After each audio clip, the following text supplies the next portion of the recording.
Meow. It began, as it always does, with a single, deceptively soft meow. A sound that could be interpreted as a gentle greeting. A sweet, "Good morning?" But I know better. This wasn't a greeting. This was a summons. A formal declaration that the peace of the morning was officially over. She started complaining at precisely 7:03 a.m. Not screaming, not crying, complaining. It's a very specific frequency, a tone honed over years of dedicated practice. It's a sound engineered to bypass your eardrums and vibrate directly on your last nerve. It says, "A problem exists. You are the cause of this problem, and my patience is wearing perilously thin." My first objective of the day was simple: coffee, a basic human requirement for functioning. Her first objective, however, was to make it clear that my priorities were laughably incorrect. As I attempted the complex ritual of placing a pod into the machine, the complaints escalated from a low grumble to a more insistent, interrogative meow. She wanted attention, immediately, not after the coffee, not in a minute. The demand was for now. She wasn't just rubbing against my leg, she was conducting a strategic intervention. A furry, four-legged roadblock on the highway to my morning caffeine. I ignored her. A rookie error, I know. A catastrophic failure of judgment. I thought, perhaps foolishly, that if I just pushed through and secured the coffee, I would be better equipped to handle the subsequent negotiations. This was a big mistake. Ignoring her is like trying to ignore a fire alarm by politely asking it to quiet down. It only gets louder. She followed me everywhere, from the kitchen to the living room. A brief, hopeful detour to the bathroom door, which she stared at with profound disappointment when I didn't open it for her. Each step I took was punctuated by the soft patter of her paws and a running commentary of meows, each one a detailed critique of my performance as her staff. Okay, plan B. Maybe the complaint wasn't about attention. Maybe it was about sustenance, a classic misdirection. I offered food. The good stuff, too. The pâté she supposedly loves. She approached the bowl with the cautious air of a bomb disposal expert, gave it one dismissive sniff, and turned away. The rejection was so swift, so absolute, it felt personal. She didn't just say no. She said, "How dare you?" She stared at me like she pays the rent, and I was 3 months behind. It was a look that communicated deep disappointment in my life choices, my character, and my complete inability to comprehend simple, non-verbal cues. This wasn't a pet. This was a tiny, furry performance reviewer, and my quarterly report was not looking good. Having failed the food test, I retreated to my desk, hoping to get a few minutes of work done. This was seen as a declaration of war. She immediately launched a counter-offensive. Phase 1. Keyboard sabotage. She walked across the keys with the unearned confidence of a CEO inspecting a factory floor, adding a poetic string of "gkurr" to my very important email. Then she escalated to blocking the mouse. Then she started chewing on the corner of my notebook. Every attempt to gently move her was met with a limp, boneless resistance that made her feel twice as heavy. Negotiations failed. My productivity was officially being held hostage. And then a breakthrough. She hopped off the desk, not in defeat, but with purpose. She had a plan. She trotted towards the living room, pausing to look back over her shoulder, a clear, unmistakable, "Are you coming or what?" expression on her face. This wasn't a random act of chaos. This was a guided mission. And there it was, the ultimate goal. After all the complaints, the rejections, the corporate espionage, she wanted cuddles. She didn't want food. She didn't want to be left alone. She wanted to use me as a human-shaped, heated mattress. And as the purring started, a sound like a tiny, well-oiled engine, I felt a moment of peace. Victory was hers. The peace lasted for approximately 90 seconds. The moment I moved just an inch to get more comfortable, the purr engine cut out and the complaint siren switched right back on. The cuddle session was over. The complaint had resumed. We were entering round 2. Now she wanted the blanket fluffed. Not just arranged, fluffed. to her exact unstated specifications.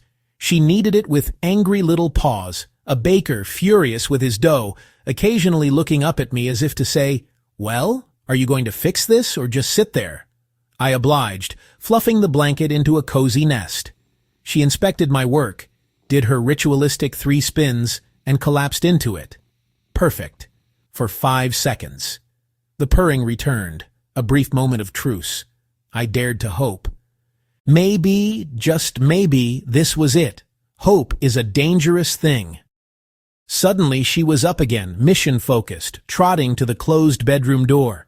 Then she demanded the door be opened, not because she wanted to go in. Oh no, that would be too simple. I opened it for her. She peered into the dark room, assessed the situation, and then sat right back down in the hallway. She didn't even leave. She just wanted the option. The door's state of closed was an affront to her authority. It had to be corrected. She just wanted the option to be available. It's not about walking through the door. It's about knowing she walked through the door. It's a power move, a reminder of who truly controls the entrances and exits in this house. Next on the agenda, the water bowl. It was full, but it was, in her opinion, morning water. Stale, unacceptable. She tapped the edge of the bowl with a single paw, a clear and concise demand. Then she wanted fresh water. I dutifully emptied the bowl and refilled it with fresh, cold water. She watched the entire process with the scrutiny of a health inspector. She then leaned down, took one single performative sip, and walked away, her point having been made. One sip. That's it. The entire ordeal was purely for quality control purposes, and just when I thought she might finally settle, a new need arose. Playtime. Now her favorite toy. The loud one. The one with the bell that jingles with the pitch of 1,000 tiny angry fairies. She sat before the toy basket and issued the specific meow reserved for entertainment services, please. Suddenly, the lethargic creature who demanded to be used as a blanket was gone. She was suddenly full of energy. She was an athlete in her prime. She leaped, she pounced, she executed tactical rolls across the living room rug. For a solid 2 minutes, she was a blur of fur and fury, a tiny Olympian training for gold. Then, she remembered something. In the middle of a spectacular aerial maneuver, she just stopped. The toy lay forgotten. A look of profound realization crossed her face. A more important task had just occurred to her. She led me to the bedroom. To the bed, where the morning sun had created a perfect warm patch on the duvet. She wanted the warm spot. Of course she did. It was the prime real estate of the entire apartment, and it was currently unoccupied, an unacceptable state of affairs. She didn't just lie in the sunbeam. She claimed it. She stole the corner of my pillow, kneading it into submission before settling down. She claimed it like a landlord posting an eviction notice on the rest of the bed. This spot was now her sovereign territory. I made the mistake of trying to sit on the edge of the bed. Nope, not allowed. A single paw shot out, not with claws, but with the firm authority of a bouncer at an exclusive club. Access denied. This zone was for her and her alone. She won again. She lay there, bathed in sunlight, purring with the deep satisfaction of a mastermind whose every convoluted plan had come to fruition. She had achieved total victory. At this point, I realized this wasn't a cat. This was a CEO, a tiny furry executive running a complex operation with me as her sole, underperforming employee. Each meow was a directive, each action a strategic move in a game I didn't even know I was playing. This was a full-time manager of domestic affairs. Her job was to identify inefficiencies, a closed door, an unfluffed blanket, an unworshipped sunbeam, and delegate their immediate correction. And business was booming. Then, after a long, peaceful silence, she made her final request. The sunbeam had shifted. The pillow was no longer optimal. She sat up, looked me dead in the eyes, and gave one last, quiet meow. The tone was different this time.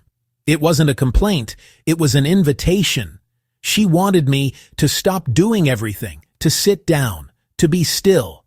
After orchestrating my entire morning, after running me through a gauntlet of seemingly random tasks, her final objective was simply for me to stop, to be her chair. And honestly, she was right.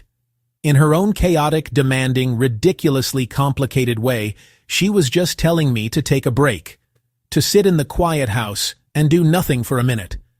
All the complaints, all the demands, were just an elaborate, cat-logic way of getting us both to this exact moment of peace. I moved 1 inch.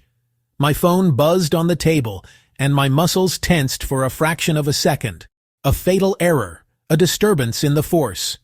The purring stopped, an ear twitched. She complained for 3 hours straight, and it turns out she wasn't done.